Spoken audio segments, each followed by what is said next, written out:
We'll make sure you're invited. It sounds like a trip. Definitely. Well, we have lots of fun around here. Okay, are we on? I think we are. I think so. I think he's letting them in. We can Okay. see they're coming in. Maybe give another couple seconds there, Sarah. Yep. Yeah, I see people coming in. We're on attendees. Okay.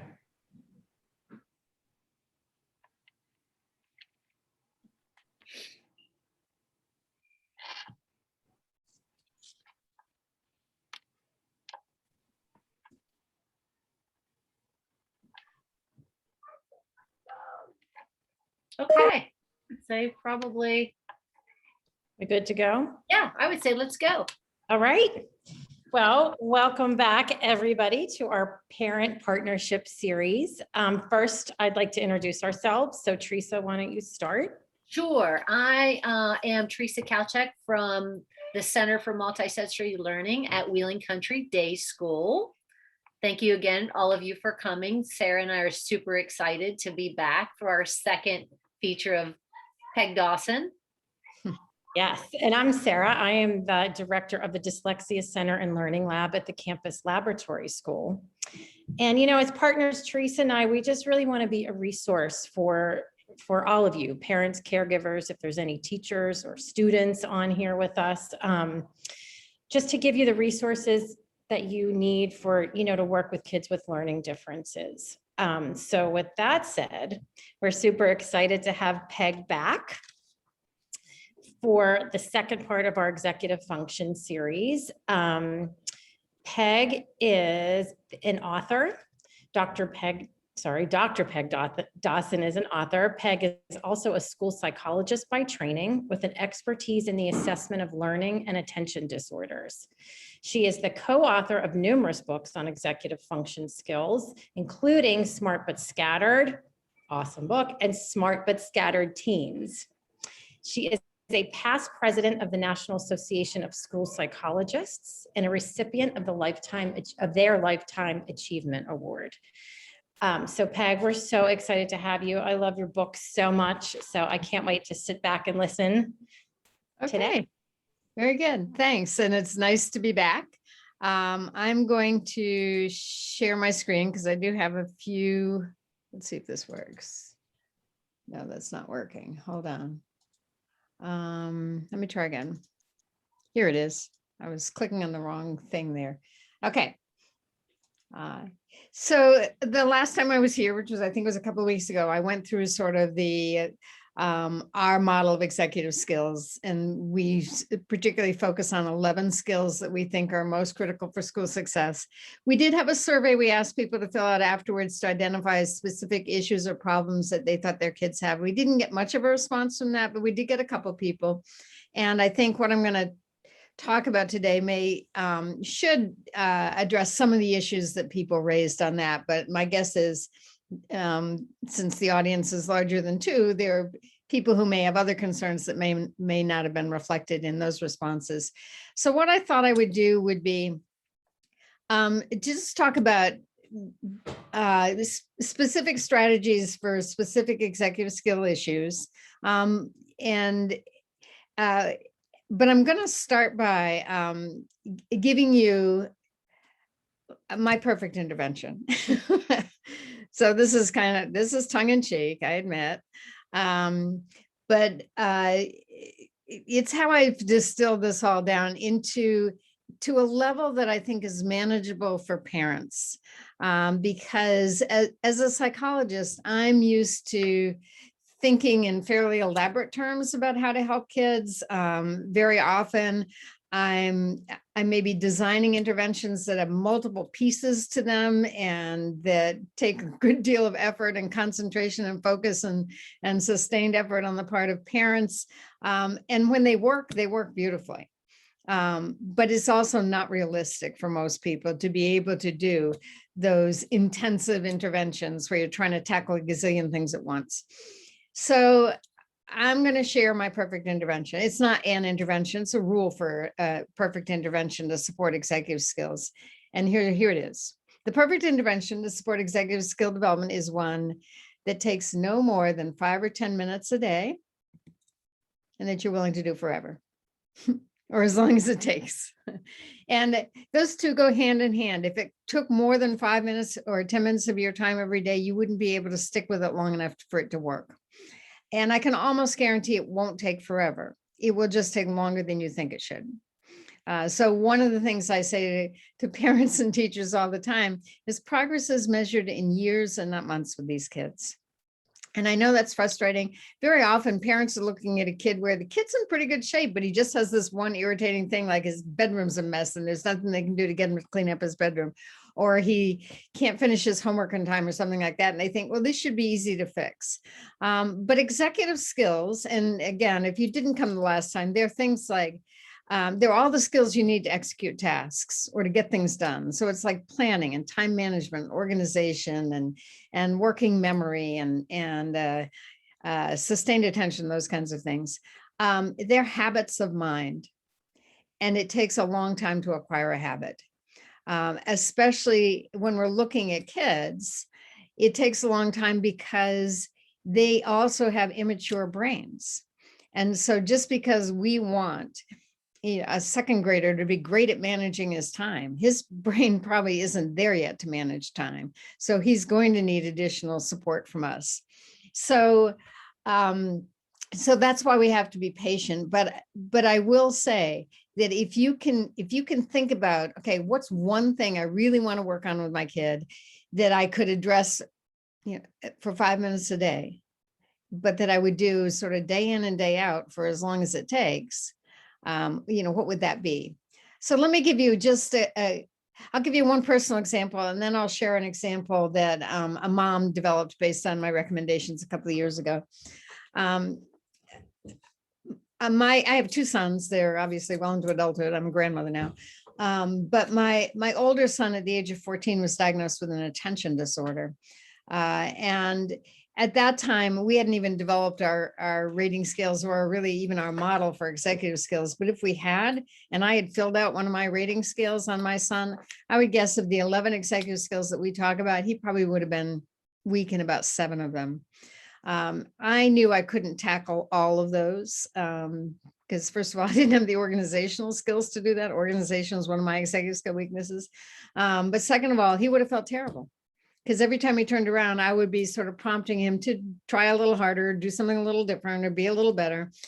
So I basically said, and I don't know how old, those in the audience, I don't know how old your kids are, but if they're approaching middle high school, the question I basically asked myself when Aaron was 14 was, what do I want this kid to look like by the time he graduates from high school? So I was sort of projecting out of all the things I could focus on.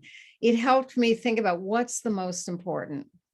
And so with my son, I decided, because he was an adequate student, wasn't great, kept forgetting homework assignments, missing assignments, things like that, made careless mistakes on tests. That's what kids with ADD do. But I decided that I was going to focus on 2 things. One was doing whatever I could to make sure he did all his homework without overly micromanaging him.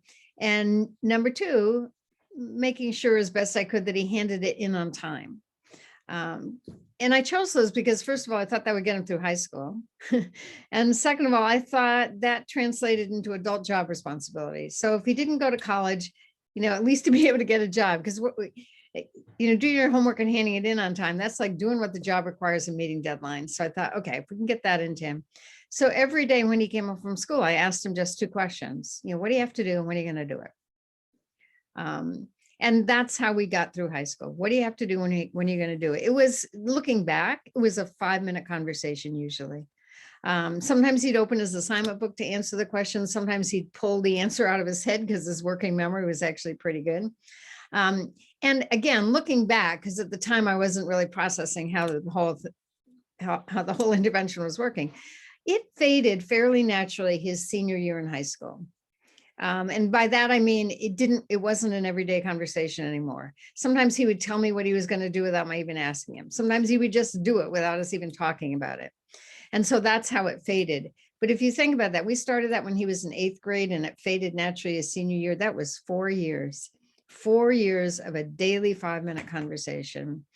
And that's because I know that worked. And even to this day, he attributes much of his work success to that. What are you going to do when you're going to do it kind of thing. He's a business consultant, and that ability to plan is really important for his current job. And he feels like that's where he got his start. So that's an example of, what a 5-minute a day intervention might look like.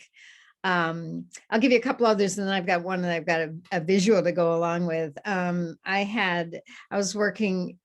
did a seminar. When I first started talking about this, I asked people in the audience, has anybody done something like this? Because I wasn't even sure whether it would work. And this mom raised her hand. The story she told was that her son was in 7th grade at the time she told the story. He was on the autism spectrum.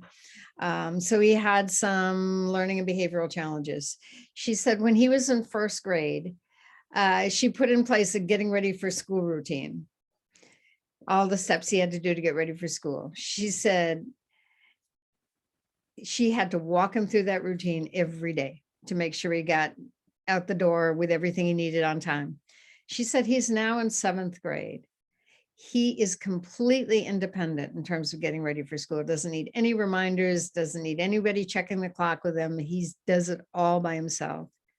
It took 6 years, but she got there. And if you're familiar with kids on the spectrum, well, if you're familiar with just about any 7th grader, getting out of the door with everything you need on time in the morning is without cues or prompts or reminders is actually pretty impressive. So those are the examples of it's sticking with something long enough for it to work. Now, just one other example. I like this because the mom provided some visuals to me. I did a workshop 2 summers ago in Hong Kong. And it was to a professional audience, but it was a 2-day workshop. And one of the people in the audience was an occupational therapist. And she came up to me towards the end of the first day, and she said she was really frustrated with her son because he was a 7-year-old, because she said he's really got poor fine motor skills. As an OT, she would be probably particularly aware of that, but she was concerned because he wasn't willing to practice any kind of writing activity. And in Hong Kong, there are 2 official languages. There's Chinese and there's English. So there's a lot of writing you have to do. And on top of that, the Chinese language has 6,000 characters, and 2nd grade is when you learn those. And if you can imagine, I know you've seen Chinese characters. If you have fine motor problems, you're drawing the wrong character. So that's why she was concerned. And what she told me was, because she'd spent the day with me, she said, I think it's a problem with task initiation. He just won't get started. And so I suggested to her that the way to practice task initiation is make the task really easy and really quick, but just make sure he starts every day, because that's what you're practicing, starting something. So, and I made a couple of other suggestions in terms of giving him choices and things like that. So she went home, she came back the next day, and she was thrilled because she and her son had a conversation, and they actually created an intervention. Here it is. She took my advice in making it really short. And she had a specific goal to start and finish some work independently. Some is important there because that's the doing it fast. Her idea was for him to practice fine motor skills by drawing squares and circles inside squares, which if you think how that works, that's drawing angles and that's drawing curves. And that's what both English and probably Chinese writing involves. So she thought that was good practice. And all she wanted him to do was 10 of them because she thought that would go quickly. And he needed to use a proper tripod grasp. So she gave him choices. She said, so do you want to do this before dinner or after dinner? He said, after dinner. And she said, well, where do you want to do this? Do you want to do this in your bedroom? Or do you want to do this in the study room, or do you want to do this in the living room where I am? He chose the study room, and she was a little irritated by that. I'm sure he didn't want her hanging over his shoulder, but that was his choice. So she honored it. And then she asked him, how long do you think it's going to take you? She wanted him to estimate, because that's another thing I talk about, getting kids to estimate how long something takes. So he thought it would take him 2 minutes to draw those 10 squares with circles inside them. She had some ground rules in terms of giving him one reminder, et cetera, and checking the quality of the work. And she gave him a stopwatch so that he could time to see how long it would take. She also came up with a cue card. So this was the cue card she put right on the dinner table. First dinner, then work. Just to remind him, here's what's coming after dinner. And then she created a notebook for him, and she attached in the inside cover, what you see here is a picture of the inside cover, the pencil with the tripod grasp, an eraser, and the stopwatch. She said he had no complaints about doing it. He was thrilled that it took him, less than 2 minutes to finish the shapes. And so she felt like they were off and running. So that's an example of starting really small. And again, it took him less than 2 minutes, but if he's practicing day in and day out, even just for 2 minutes, his handwriting's improving. And he's practicing task initiation on top of that. So that's just another example. And so think back to the kinds of issues that you're worried about with your kid, or that you'd like to see some progress made. Is there any way you could turn it into a 5-minute intervention? Because if you can, then there's a good chance that both you and your child are willing to spend that 5 minutes on an almost daily basis. Okay, so what I'm going to do now is I'm going to go through, and if people have questions or comments, put them in the chat or put them in the Q&A. I'd be happy to. Well, we should have some time at the end that I can address specific issues, but I'm going to just share with you some of the strategies that I think are particularly helpful for a few of the executive skills, which come up frequently when I'm having conversations with either parents or teachers. And I'm going to start with task initiation. So this is getting started. So my favorite task initiation intervention, and I think I probably talked about this last time, is have your child make a plan with a start time. So I have here, make a plan, put it in writing, and tell someone what your plan is. But it really, having the start time there, so the child agrees to start something at a specific time, that can take a lot of the arguments and hassles out of this. You may still need to remind your child. Remember, you said you would clean your bedroom right after lunch? But the fact that it was the child who made the plan with a start time makes it much less likely that it's going to devolve into an argument. Second of all, for task initiation, stick to a routine whenever you can, because routines get sort of locked into the brain and they reduce the amount of effort required to follow through on it. So if you always do something at the same time every day, it makes it easier to do that thing every day. So for instance, I have back exercises I need to do. And I just recently, I've always left them till the late afternoon, and then it was hit or miss whether I did them or not. But about a week ago, I decided, now I do morning meditation for about 15 minutes, and I'm going to do my back exercises right after that in the same room where I'm meditating. So it's very easy to go from meditation to back exercises. And now, so I've been doing that for 3 or 4 days, and already it feels easier to make myself do those back exercises because I've just built it into a daily routine. Start with the easiest task. Lots of times when I talk with parents, especially around homework, they'll say, well, math is my kid's, hardest subject, so I make him do that first so we can get it out of the way. And that is that makes total sense, that you tend to have more energy at the beginning of a homework session than at the end. But if the kid dreads doing math anyway, and you make him do that first, then he's going to dread homework altogether. The other thing is that when you make the choice for your child, you're taking choice away from him. And choice itself can be an energizer and an activator. So I would probably revise this rather than just making the kid start with the easiest task. Ask him, what do you want to start with? And it may be different every day. And maybe he always chooses to start math last and he's always exhausted. After a week or so of that, you can say to him, you know what, I noticed you've been leaving math until the end and you're really tired and cranky and sometimes you don't even finish it. Could we switch it around and see what happens next week? So how about next week? Would you agree to start to do your math first or to do it in the middle or whatever? And then you've got some data to point to the child. We tried math last and it didn't look like it went well to me. What do you think? And actually that fits in with this next one. Figure out what your child's high energy times are and work them. Everybody has different energy patterns. And I think it's as true of kids as it is of adults. I am a morning person. There's stuff that if I have to do it at night and it takes a lot of work, I could spend an hour doing it, but I know that if I wake up tomorrow morning, it'll only take me half an hour because I have more energy then and therefore more focus. So you and your child together can figure out when's your high energy time. You may just observe it over the course of the day, or your child may be able to identify that. Okay, so let me go on to the next executive skills, working memory, and that's keeping track of everything you need to keep track of. So it's not just remembering sight words or spelling words or math facts, but it's keeping track of things that need to get done.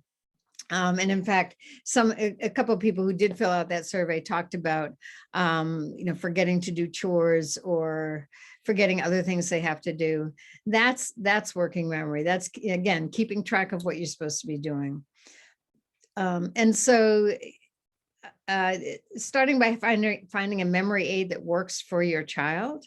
Ask the child, I noticed you have trouble remembering to do your chores. What would help?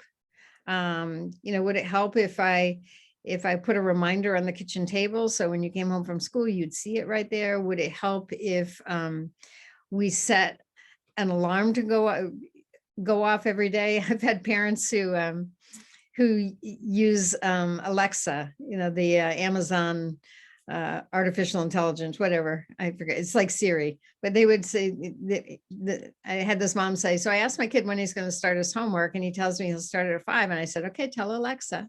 And so he just says, Alexa, remind me at 5 o'clock, I'm supposed to start my homework. So you may be able to use technology for this as well. And obviously kids who have smartphones, there's a ton of different working memory aids built into smartphones. That is one of the advantages. I know smartphones get slammed for legitimate reasons because they're distracting to everybody and addictive to some, but what they do have going for them is some memory aids built right into them. And even if your child is too young to have a smartphone, you may be willing to have your child set your smartphone if you're together so that your smartphone will remind them, when they have to do something. Creating a checklist of things they need to remember to bring to school or bring home. I think that was another thing that came up on one of the surveys, was forgetting to bring things to or from school. So checklists for that. This is my favorite one. I don't know whether it'll work with kids, but it works with me. Put stuff by the front door where the child will trip over it.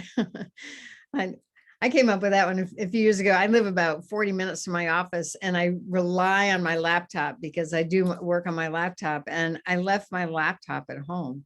And luckily I get to my office about 2 hours before my first appointment. But what that meant was I had to turn around, drive home, get my laptop, go back. And I thought, I got to come up with something that works better than that. So putting that laptop right by the door so I would trip over it before I went out the door in the morning is one strategy for that. And then I'd also suggest using a reward for remembering key information or remembering to do something without a reminder. I remember I used this with my son. When he was in 8th grade and we diagnosed his attention disorder, I wanted to try everything else before I turned to medication. And so him forgetting to hand in homework was an issue. So I created a form for teachers to sign on Friday, saying that Aaron would have his teachers sign, saying whether or not he remembered to hand in all his homework that week. And he had a little trouble remembering to do that, so I built in a reinforcer. Said every Friday you bring that checklist home and it's signed by every one of your teachers. You get 10 points, and when you get 100 points, then you can buy that video game you want. I forget what exactly it was, but you want kids to work overtime for something if you're going to use a reward, but giving them interim rewards on the way to a bigger reward keeps showing them they're making progress. So I'm a big believer in using points and just telling kids how many points they need to get, and then helping them keep track of the points. And that using a reward just enhances the salience of whatever the kid is trying to remember. And so it makes it more likely that he will remember. This is from someone asked, I think someone mentioned chores in one of the surveys. This is from Smart But Scattered. This is just a form to help kids keep track of chores. So, and basically it builds in a number of different executive skills. You just list the chores the child has to do. You ask the child to estimate, or you time them to find out how long it will take. And then you ask them to identify what day and time they're going to do it. These aren't necessarily daily chores. So you could list chores that are only done on Monday or Wednesday or just one day a week. But at any rate, you document it all right here. And then in the bottom, this would be basically a way to track for a month. So you've got 4 weeks of Sunday through Saturday, and the kid checks off the chores after they've finished them all. So having a visual is something I may have talked about the last time, but I just think it's so important for kids and adults to be able to see, both to remember and to keep track of and to document whether or not they've done something or not. So that's just one example. And Smart But Scattered has a bunch of other visuals in it as well for other things like bedroom cleaning or getting ready for bed or getting ready for school, those kinds of things. Okay, so that was working memory. One or two of you mentioned issues around kids getting easily upset, or which looked to me like problems with emotional control, which is managing emotions to get along with others or to get things done. I'll just quickly mention 4 options here. And the first one is one we always forget, just using reflective listening. And I'll explain what that is, to let your child know you understand how they feel. So often when kids get upset or when kids have a problem, we want to jump in and give them a solution to the problem or reassure them that it's nothing to be upset about. What we forget is that very often the simplest thing, which is saying, wow, that made you really angry, didn't it? That's all a kid needs. Someone understands how he feels. And then they can start getting over feeling angry. Or, wow, I bet that really frustrated you. Whatever the feeling is, if the kid knows that the parent recognizes that feeling, sometimes that's enough to reduce that feeling and to help them move on to overcoming it or figuring out how to handle it or whatever. So this is a really good skill to practice. You can practice it with anybody.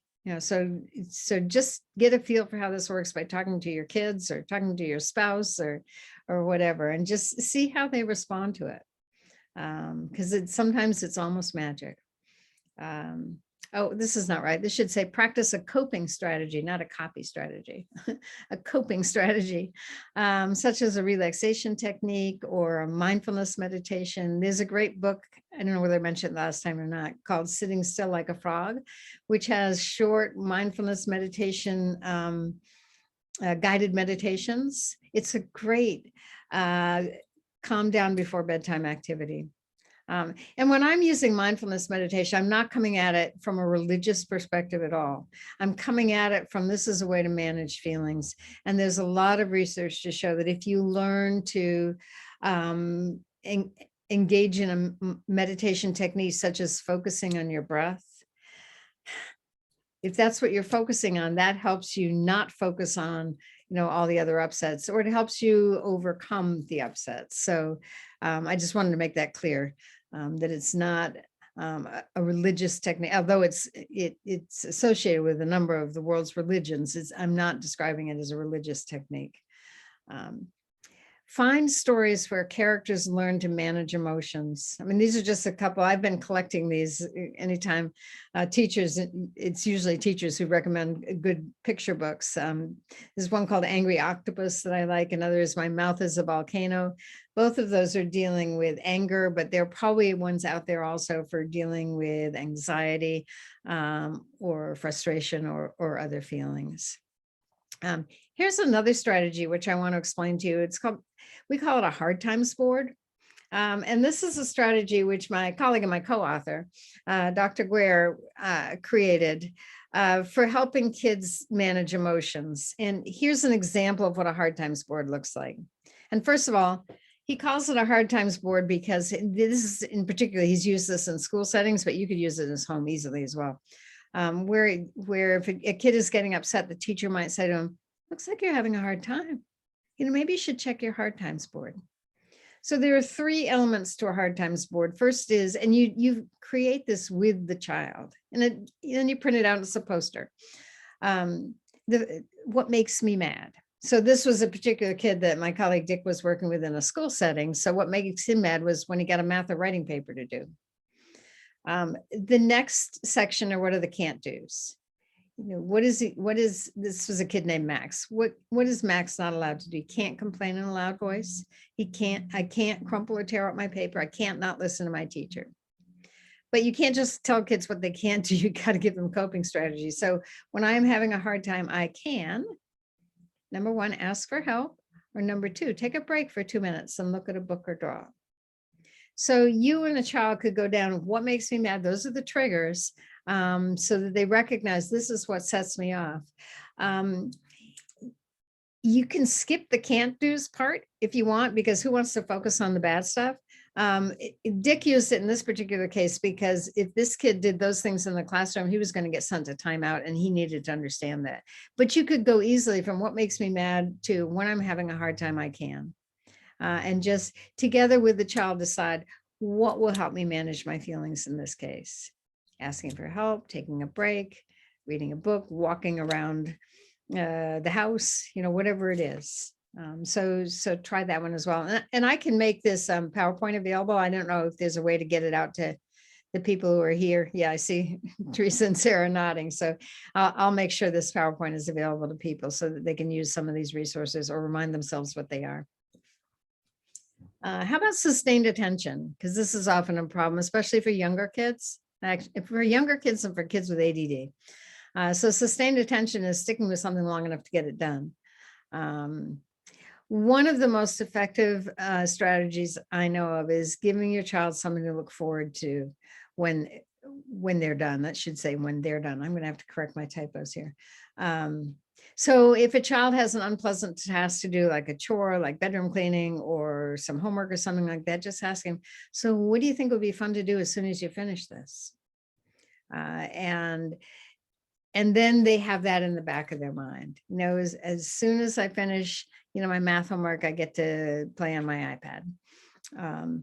Now, someone mentioned this in the people who filled out the survey, so I do want to address this. Someone talked about rushing through work just to get it done, which is a common problem that kids have. And very often when I talk about have your child identify something to look forward to that they get to do as soon as they finish the work, someone says, yeah, then they rush through the work, they make mistakes, they leave stuff out.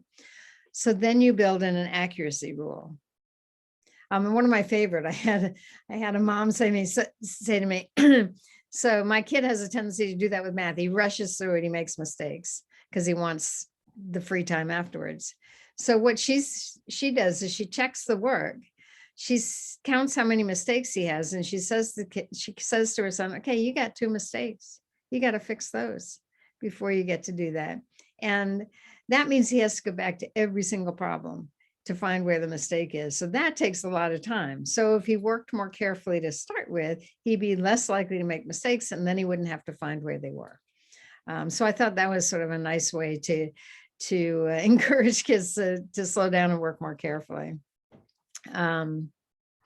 If it takes more than 30 minutes to do, build in brief breaks to do something fun, like playing a level on a video game or watching, one funny YouTube video, or define clearly how long the break will last, either by setting a timer or having it one specific task that takes, maybe 5 minutes.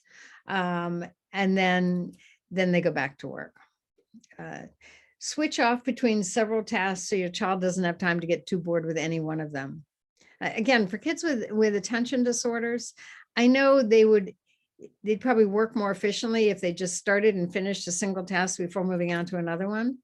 But for many kids with ADD, that's challenging. It's hard to stick with that one boring task. So switch off between 3 boring tasks. Boring in their mind, so that they don't get too bored with any one, so they get to move on to something else. And then teach your child to use self-talk to motivate himself or herself. This was my son finally, when he went to college, my son with ADD, he got better at finishing work. And I asked him about that when he came home, and he said, yeah, Mom, when I'm writing a term paper and I just want to quit, I tell myself, you can't walk away from this. And so there's an example of self-talk. You can't walk away from this. And it was in his own language, so it made sense to him. So see if your child can identify something they could say to themselves to motivate themselves to stay in the game. Or self-talk is also very good at managing emotions as well. You know, so if you've got a child whose brother knows how to push her buttons, teach her to say, I know what you're doing. You're trying to push my buttons. I'm not going to let you do that. So that would be another example of self-talk, or actually that would be talk to the brother, either way. Okay, and I think I just have one more, and then I've got a few wrap-up ideas, and then if there are questions, we can certainly take those. So this is time management. Now, with younger kids, we don't expect time management to be very well developed. That doesn't mean you can't be working on time management. And so certainly making a written plan, deciding when you plan to start each task, estimate how long teaching kids time estimation, and then compare your estimate to the actual time. There's a great app called ChoiceWorks. I almost forgot it. ChoiceWorks allows you to, it's intended to be used for kids, and you can list the steps in a routine, like getting ready for school or cleaning your bedroom or whatever. They give you a whole bank full of options to choose from, or you can make your own. So you take each step, and you and the child decide how long that step should take. And then you build that into that routine. And so when the child starts that step, they turn a timer on the app, and it times it down. So it's like beat the clock. I mean, it would be fun for that as well. And then when you finish that step, you click the timer, and then you go on, you start the next task, and it times it down. So again, for kids who like technology, that might be a way to do it. That app again is called ChoiceWorks. I think it costs like $5.99. Take advantage of small periods of downtime. This is one younger kids struggle with, but kids in middle high school, somewhere along the line, they realize there's an advantage to that. If I've got 5 minutes between the end of school and the beginning of baseball practice, you know what? I can get 2 problems done on my math homework, and then I'll get those out of the way. That's harder with younger kids, but once kids realize they can take advantage of small pockets of time, and that leaves them more time at the end, that can be advantageous. And then figure out what the common distractions are and try to get away from them. So if you have a child who's really dawdling over homework and not managing their time well, talk with them about, so what's getting in the way? Oh, your phone's getting in the way. So what do you think you can do with your phone so that it doesn't get in the way? I had an 8th grade kid. I did a workshop or a series of presentations at a school in Georgia a couple of years ago. And this 8th grade kid said that his phone was really distracting with his homework. And so he said, here's what I do. I do my homework in the kitchen. I bring the chair. He was a short kid, and he was adorable, but he said, I'm short, and everybody laughed because he was. He says, so I bring the chair from the kitchen table over to the counter. I climb up on the chair. I put my phone in the highest cupboard in my kitchen, so it's really inconvenient for me to get it. And then I get down and I do my homework. So this was a kid who'd figured out what the distractions were and figured out how to reduce the distractions all on his own. He didn't need to talk to me, the expert on executive skills. And what I loved about that was I was meeting with classrooms, groups of kids. Every other kid in that group heard this kid's idea for getting rid of distractions during homework. So, and maybe they took it away and tried it. Okay, so those were the executive skills I was going to cover. Let me just give you sort of my key takeaways, and then we can see if there are any questions or comments. These I think are the biggest bang for the buck in terms of where do you want to put your time.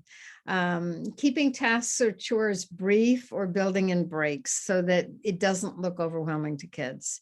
Giving your child something to look forward to. Building in choice whenever possible, using lists and checklists as reminders, building in routines. I think those are all things I've already talked about, but just to reiterate.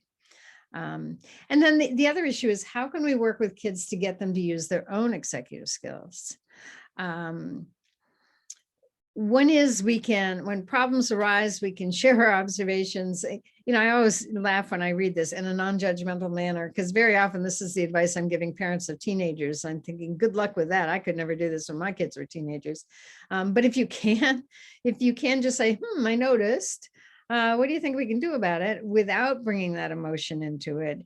That's not going to, that will reduce the likelihood that you're triggering the kid's emotion and response. It just becomes an interesting problem to be solved. And then brainstorm strategies. You don't assume there's one right answer out there. So let's think of 3 different ways we could handle that. And so, come up with, maybe it's a crazy way, make sure one of them at least is a crazy way that's kind of funny, that wouldn't work. And then have the child choose the one they want to try. A few other ideas. Ask children to reflect on their own performance, especially when they're successful. We're so quick to say, man, you got in trouble at recess again. They sent you to the wall. What went wrong? What can you do differently the next time? And we forget to say to a child, you went 3 whole days without getting in trouble at recess. What strategy were you using? Because I know that was hard for you before. So talk about when things go well, and use that word strategy, because I think kids don't often realize they really do have a strategy. They just didn't realize that's what it was. And if you can give them that word strategy, then they'll start thinking of other strategies. Use questions to get them to use their executive skills. Like, what's your plan? Do you have a strategy for that? What's your goal? Just a quick story. My oldest granddaughter, she's almost 8. She'll be 8 at the end of May. But I could tell by like 18 months of age that she was fairly inflexible. She got it from her grandmother. And her mom was great. Her mom's on the school psych faculty at UNC Chapel Hill. So she knows what she's doing. And from a very early age, when Violet started to have a meltdown over something that didn't go the way she wanted it to, Marissa, her mom, would just say, okay, Violet, let's make a plan. Let's make a plan for that. And whether it's a plan to what can we do between now and when you get to do what you want, or what's the plan for doing something instead? And that just that became the conversation. So what's your goal? How long do you think that will take? All of those are things that sort of build in kids' ability to start thinking about their own executive skills, their own problem solving strategies. And just as an example for does this work or not, I did a workshop a few years ago for some parents in Ontario.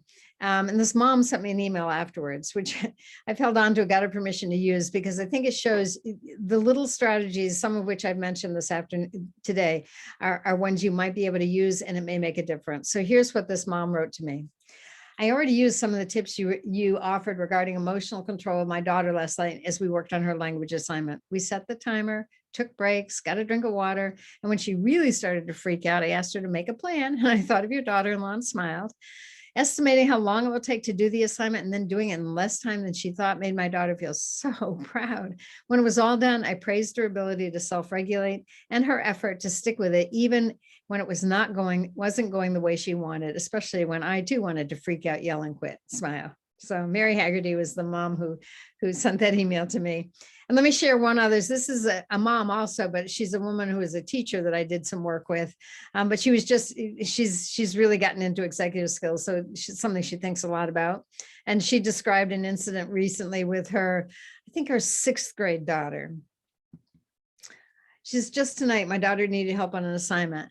When she showed it to me, it was obvious that she knew how to do it. She just didn't like it, thought it would take too long, and wasn't sure how to get started. And then Ingrid wrote, thank goodness, because I know way more about breaking down an assignment than I do about the agricultural revolution, which is apparently what the assignment was about.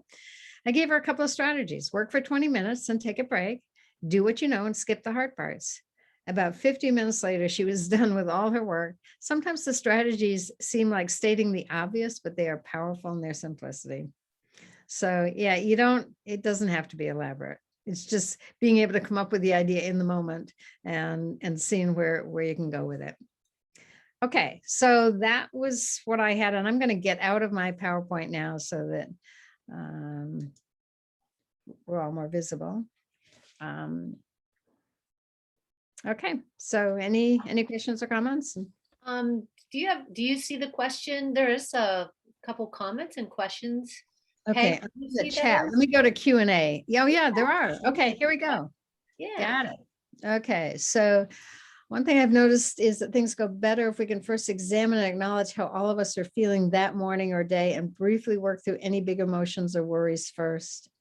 I love that suggestion. Then it seems easier to get through everything else. This includes me saying things like, Mommy is tired today and needs you to help a little more. But Mommy will try to remember to breathe and not get irritated unnecessarily. I love that. Do you have any recommendations for helping kids and adults to alter your plan according to what else is going on that day? This has especially become important during the pandemic madness. Okay, so whenever possible, preparing kids in advance. You can't always do that. But if you know the plan is going to change, the day before, let them know. My colleague Dick, these are the kinds of kids he works with a lot, and what these kids kids who are inflexible tend to, in their own head, they have this agenda, and it's there. They haven't shared it with you, but it's in their head, and therefore they assume that's the way it's going to go. So Dick's advice is get your agenda there before the kid has had a chance to create his own agenda. So that's one thing. The other strategy, Dick teaches kids to handle unexpected events in a school setting, but you may be able to think of a home setting application of this. The teachers in the classrooms that he worked with, they posted the daily schedule on the wall.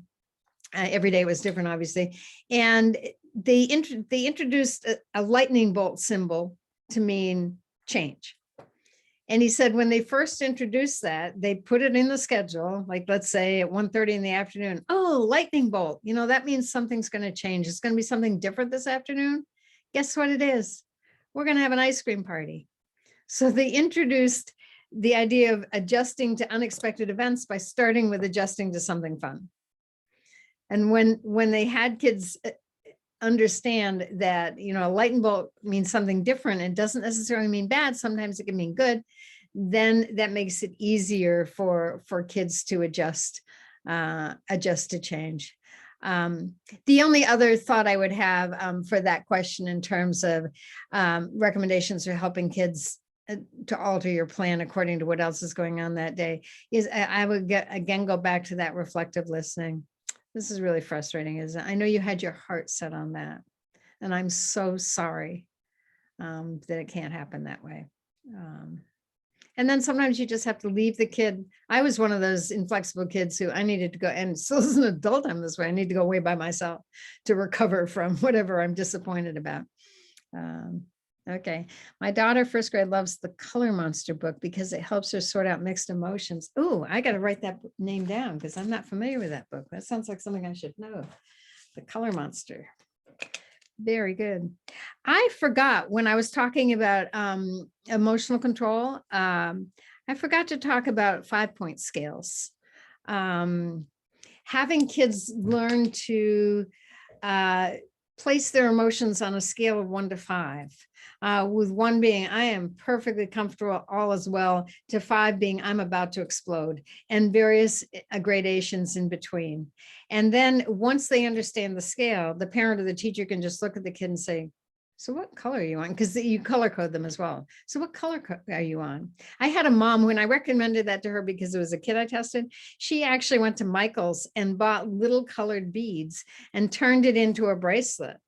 So the kid wore the bracelet with the colored beads. And when the teacher was concerned about him, she could just point to her wrist and the kid would choose what color he was on. And so when she sensed he was getting upset. And then she could help him come up with a coping strategy, or she could do something to relieve the stress on him at that point if the color was one of the trouble colors.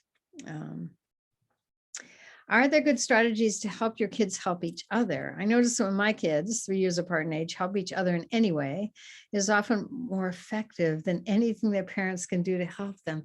I love that idea. And I love the idea then of, I would think about assigning group chores, so the chores for 2 kids to do together, and they can figure. I remember I had a mom tell me this story. I did a workshop in Portland, Maine a few years ago, and the dad had told their now these were high school kids, but told their 2 kids that they had to get rid of some stumps in the backyard. It was a difficult task. He didn't offer them a solution for that. It was doable though. He thought it was doable, but he left them on their own. And so together they figured it out. So I think it was a combination. Here's a problem to be solved, and I'm not going to give you the solution. See if together you guys can work on it. So yeah, I don't have any specific ideas other than what you just said, but I do really like that idea of having kids help each other. And maybe even if it's a difficult task and they're 3 years apart, figuring out, so what would be appropriate for the older kid to do and what would be appropriate for the younger kid to do, and what would happen if the younger kid wanted to do what it was the older kid's job. What would happen if you switched off and tried it? So you can get kids to sort of investigate or try out different ways of doing chores with different roles for different kids. These were great questions. And the other thing that reminds me of this, I can't remember the author's name, very famous writer, a child psychologist way back when I was in graduate school. That was early 70s.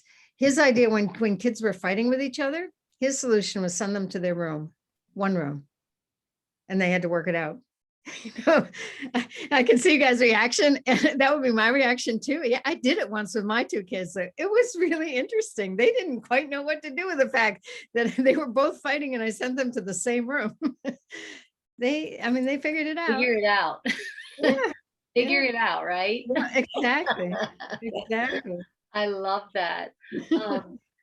Peg, I love just your thought on this. You know, I know that as a teacher and in the classroom, and same for parents with the kids, you know, having them set their own time for whatever the goal is that they want to reach. That's wonderful. But recently, because my students do a really good job at saying, oh, you know, I thought I guessed it would take me 10 minutes, but it took me 7, and they had fun with it.